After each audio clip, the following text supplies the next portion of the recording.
मैं समाजवादी पार्टी छात्र सभा में राष्ट्रीय सचिव हूँ और मैं समाजवादी पार्टी के महानगर अध्यक्ष माननीय वीरेंद्र यादव जी की टीम में लगातार गाज़ियाबाद साहेबाबाद में काम कर रहा हूँ। साथ ही अखिलेश जी की नीतियों को लोगों तक पहुँचाने की प्रयास करता हूँ और लोगों के बीच में जाके उनके सुख दुख बांटने का काम करता हूँ। ये नगर निगम ने 3 गुना 4 गुना हाउस टैक्स बढ़ा दिया है और वो सफाई नहीं दे रहे हैं। और इस समय बीजेपी के सभासद से लेके और सांसद तक बीजेपी के हैं, मंत्री यहाँ 2-2 मंत्री हैं। तो क्या कहेंगे जो एकदम एक तानाशाही रवैये से इन्होंने हाउस टैक्स बढ़ाया, इसके विषय में आप क्या कहेंगे? देखिए, भाजपा जब से आई है, जब से व्यापारी, दबा कुचला इंसान, गरीब इंसान, शोषित, दलित, वंचित हर इंसान जो है वो इस सरकार से त्रस्त हो चुका है। बिल्कुल इस सरकार ने आदमी को मतलब पसीने के साथ साथ खून को भी निचोड़ दिया है। ये अभी कूड़े की जो गाड़ियां लगी थी जी, इन्होंने नगर निगम में कूड़े की गाड़ियां लगाई, ये बोल करके कि वो गाड़ियां हम फ्री चलाएंगे। बाद में इन्होंने उसका किराया भेज दिया लगा करके 600 रुपये में साल का। उसके बाद कई लोगों ने ये बोला, कई सोसाइटीज़, हाई राइज सोसाइटीज़ ऐसी हैं जहाँ कूड़े की गाड़ियाँ नहीं आती, वहाँ प्राइवेट कूड़े वाले आते हैं और उनको वो पैसे देते हैं। उन्होंने कहा हम पैसे क्यों दें, तो उन्होंने उसको, जब इन्होंने देखा कि जनता में इस चीज़ को लेकर रोष है और चुनाव थे, तो इन्होंने कूड़े की गाड़ियों के वो पैसे के वो वापस ले लिए, लेकिन उसको हाउस टैक्स में जोड़ के भेज दिया। और हाउस टैक्स भी देखिए कितने गुना बढ़ा दिया है पहले से।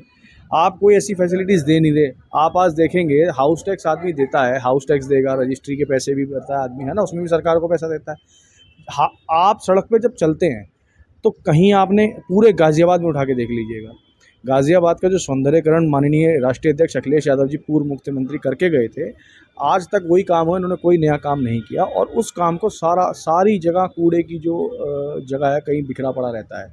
दूसरा, सड़कें टूटी हुई हैं, सीवर लाइन इनकी ठीक से काम नहीं कर रही है, पानी हर जगह, जरा 15 मिनट की बारिश आ जाए उसमें पूरा गाज़ियाबाद जो है, पूरा गाज़ियाबाद नदी बन जाता है। ऐसा लगता है गाड़ियाँ नहीं, अब यहाँ पे नाव दौड़ चलनी चाहिए। तो जनता इनसे परेशान हो चुकी है।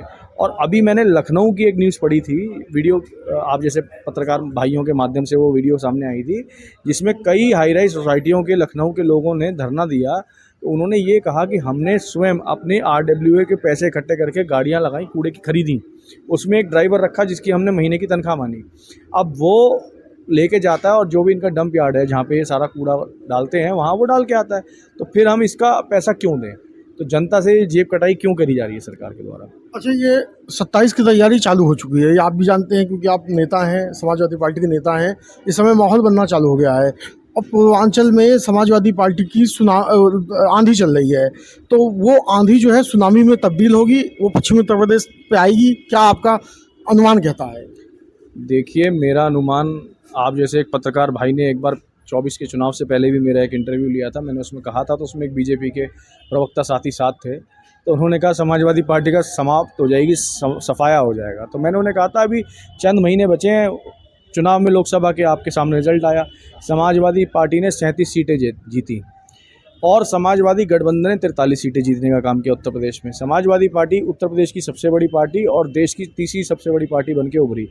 समाजवादी पार्टी की अगर आप सही मायने में देखें तो अगर निष्पक्ष चुनाव होते, निष्पक्ष चुनाव की काउंटिंग होती, तो समाजवादी पार्टी लगभग 50 से 60 सीटों के बीच में अकेली जीतती। मैं गठबंधन की बात नहीं कर रहा हूँ, सिर्फ समाजवादी पार्टी की चुनाव चिन्ह पे जो चुनाव थे उनकी बात कर रहा हूँ।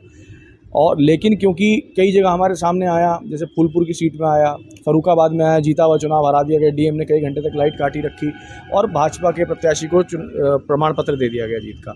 वहाँ हमारे डॉक्टर नवल किशोर शाक्य लड़ रहे थे, जो उनको हराने का काम किया गया, जबकि वो जीते थे चुनाव और वो हाई कोर्ट में गए, लेकिन जब तक उसका फैसला आएगा, जब तक बहुत देर हो चुकी होगी।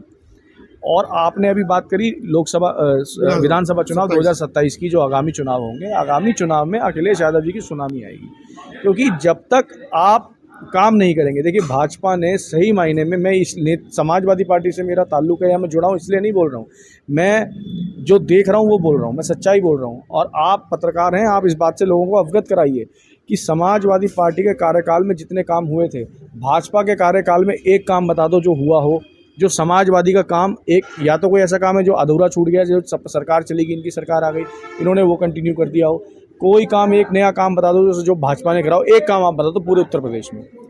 2 साल के 2 टर्म के कार्यकाल में, 2 बार के कार्यकाल में, जबकि इनको कितना वो है कि इनकी सेंटर में भी सरकार है।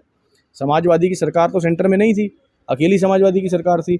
अखिलेश जी ने जो है सुपर क्रिटिकल वो थर्मल प्लांट लगाए थे, बिजली के लगाए थे ना, उसमें इन्होंने काम रुकवा दिया। एक ललितपुर में लगाया था, झांसी में लगाया था, वो काम रुकवा दिया। अखिलेश जी अगर वो लाइट बनने लगती, उत्पादन हो जाता, तो क्या बिजली की व्यवस्था नहीं सुधरती? आज उत्तर प्रदेश में बिजली का क्या हाल है, आप बता दो मेरे को। बिजली नहीं जा रही क्या उत्तर प्रदेश में? गाजियाबाद में बिजली नहीं जा रही क्या? जा रही है, लोग परेशान हैं। आम आदमी इनका क्यों वो झेले? और बिल आप देख लिए कितने आते हैं बिजली के, नहीं आते ज़्यादा बिल। अच्छा, मैं आपसे आखिरी सवाल ये पूछूंगा कि जो ये बढ़ता चला जा रहा है मामला, जो हाउस टैक्स पे अभी जो है तानाशाही रवैया अपनाया जा रहा है, तो इसके विषय में क्या कहना चाहते हो? क्योंकि इस समय गाजियाबाद में बहुत ज़्यादा बेचैनी है इस बात को लेके। कोई कह रहा 3 गुना बढ़ गया, कोई कह रहा 10 गुना बढ़ गया, कोई कह रहा 5 गुना।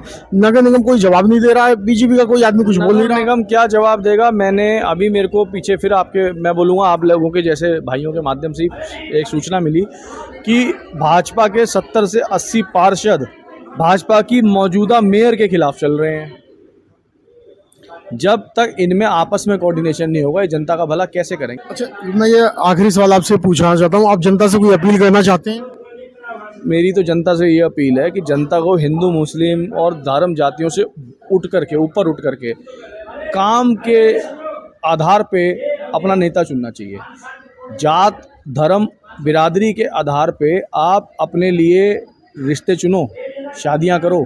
अब तो खैर वो भी इंटरकास्ट मैरिज हो रही हैं, ठीक है, लेकिन अगर नेता चुनना है तो नेता की काबिलियत के आधार पे चुना जाना चाहिए, जाति के आधार पे नहीं। हमसे बात करने के लिए आपको धन्यवाद। धन्यवाद।